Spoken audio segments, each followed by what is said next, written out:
What's up, everybody, and welcome to the Fight Franchise and our preview and prediction of the co-main event of UFC 310, where Shavkat Rakhmonov defends his position atop the welterweight rankings against well-standing up-and-coming contender Ian Garry, where both guys are both undefeated, where we are going to see quite a legendary matchup and one of the rare few times undefeated takes on undefeated.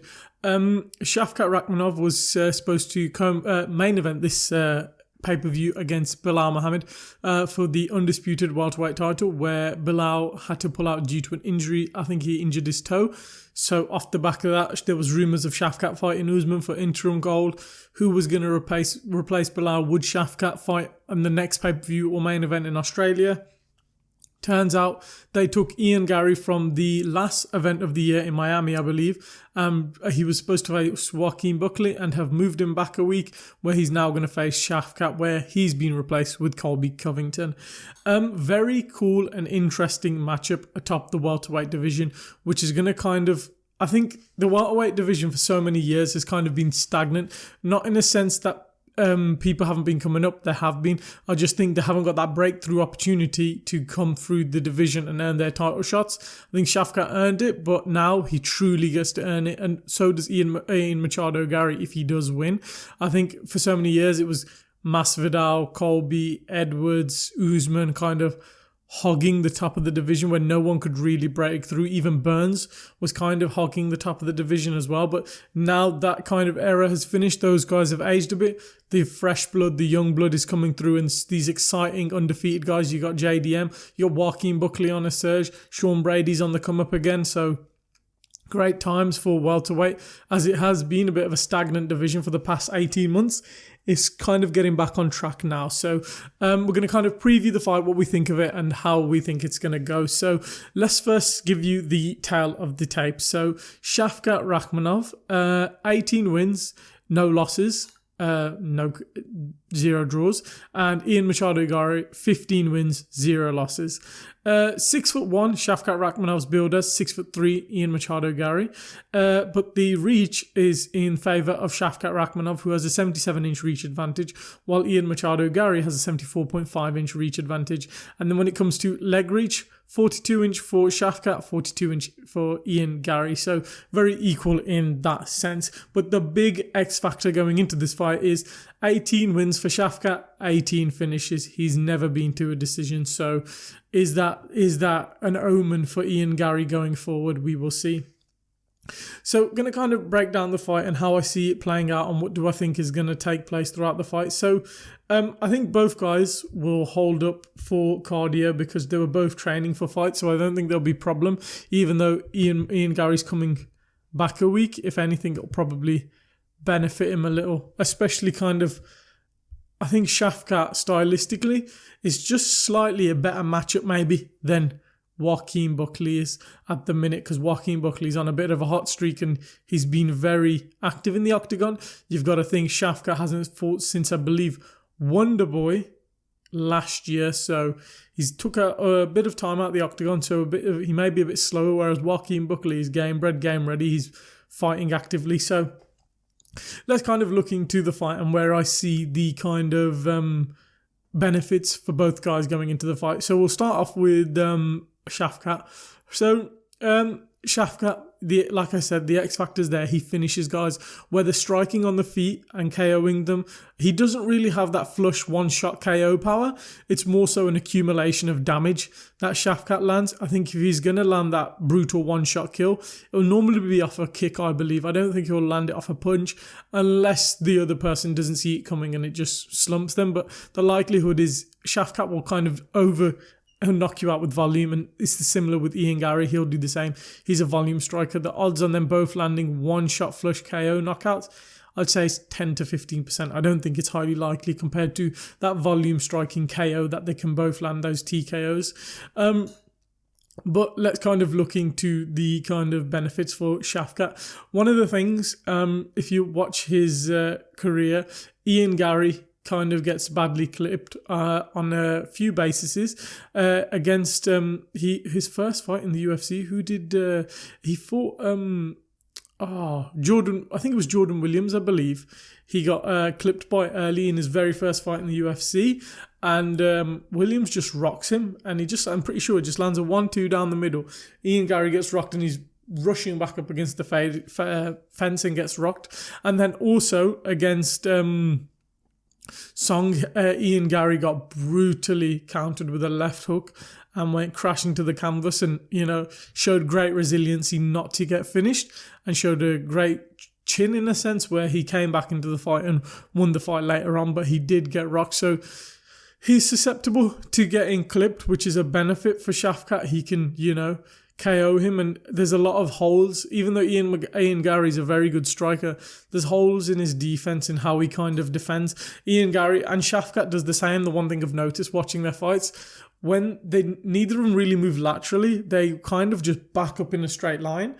And for Shavkat, if he's going to be the pressure fighter, if he can get Ian Garry pressing up against the fence, first of all, he's got no way to go unless he does off the back of the fence try to move laterally. But then if you're Shavkat, you've got the option to clinch and wrestle. So it's a win-win for Shavkat if he's pressing forward and he feints against Ian Garry, gets him backing up and closer to the fence. And then if he's got him backed up against the fence, it's when Shavkat can do work and tee off on him. So huge benefit for Shavkat. Another thing is, as I said, in the fence, up against the clinch, there's a lot of fights Shavkat Rakhmonov's had, and you've seen he doesn't actually have amazing wrestling. Like, I know we all think of him as this well-rounded marauder, me included, just because I'm on the Shavkat hype train, but he doesn't have the best wrestling. He's not like a Khamzat Chimaev, take you down and get you down. The odds on him actually getting you down aren't that high. You look at some of the guys who's faced him, their takedown defense against him. Jeff Neal, perfect example. Jeff Neal got rocked and battered, managed to keep him up against the cage and keep him up and wouldn't get taken down. Wonderboy did get taken down, but he showed a lot of resiliency to being taken down. And then there was another fight Shavkat had.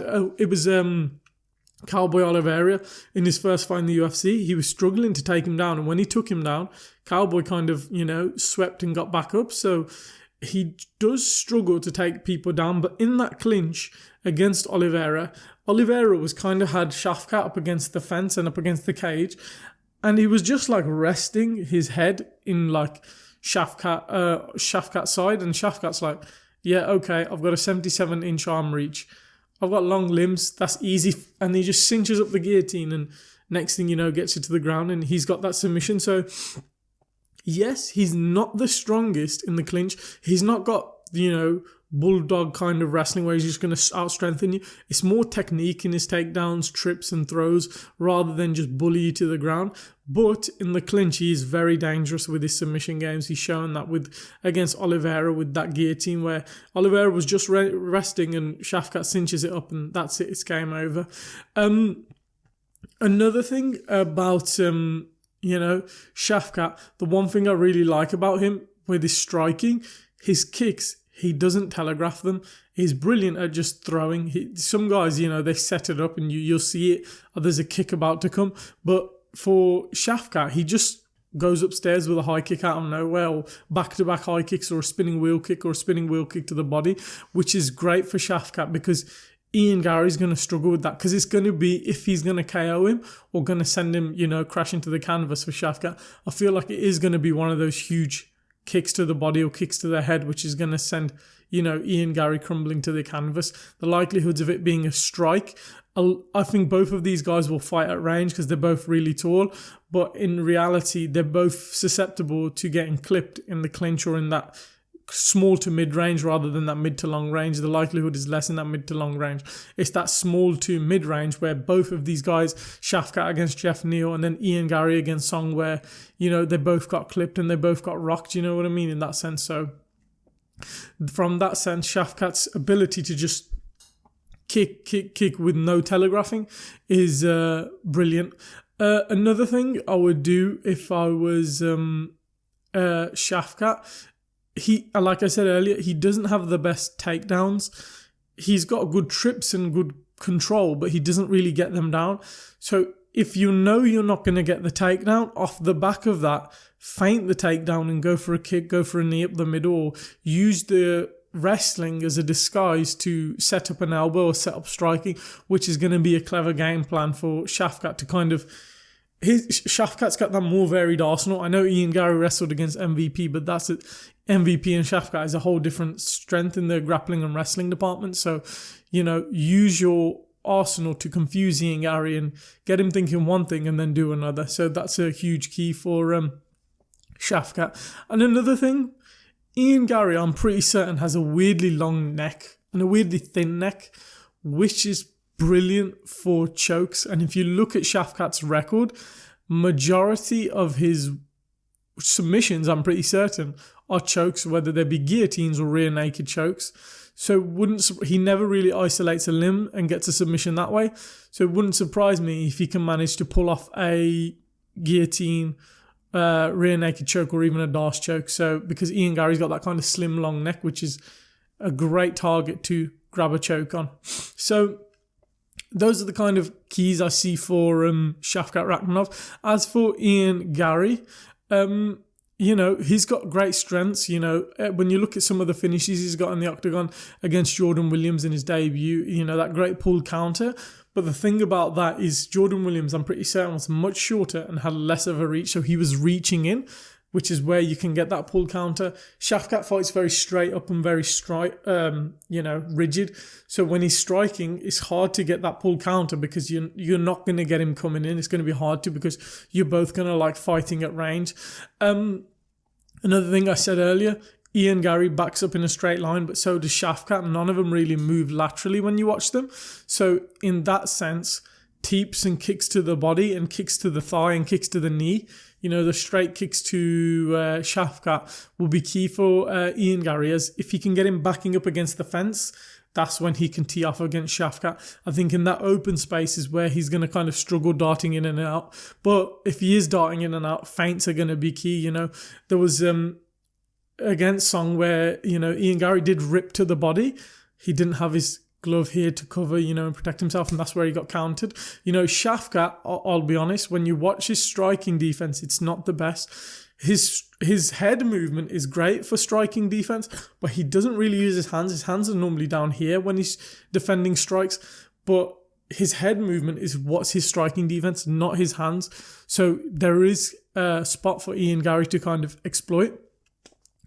Calf kicks for Ian Garry, he's got some monstrous calf kicks. You see how he done Jeff Neal in, how he done Neil Magny in, Song, Jordan Williams, most of the people he's fought, he's implemented a great calf kicking game. And if he can disrupt that base of Shavkat Rakhmonov, that's going to be key, because if you can disrupt the base, he's going to lose a lot of his strength and movement in the wrestling and in the striking, but also it negates his kind of kick. So calf kicks are going to be key for Ian Garry to set that up.